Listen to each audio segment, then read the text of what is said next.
Depuis le début de l'agression russe contre l'Ukraine, la Russie a souvent utilisé des missiles à longue portée contre l'Ukraine. Kiev n'est toujours pas en mesure de répondre adéquatement aux attaques de missiles de sa propre production. Les missiles envoyés aux Ukrainiens par leurs partenaires ont plusieurs limitations, tant en termes de capacité de frappe que de possibilités d'utilisation sur le territoire russe. L'Ukraine souhaite changer cela et vise à réduire sa dépendance aux missiles des pays partenaires.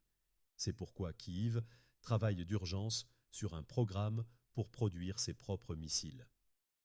Il sera difficile pour les Russes de prononcer ce nom.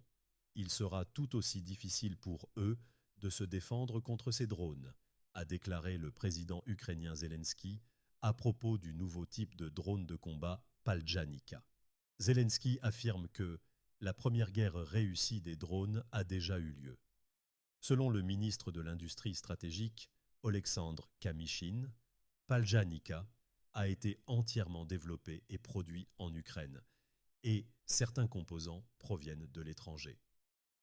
Pendant ce temps, l'Ukraine a réalisé un certain succès avec ses programmes de missiles ces dernières années.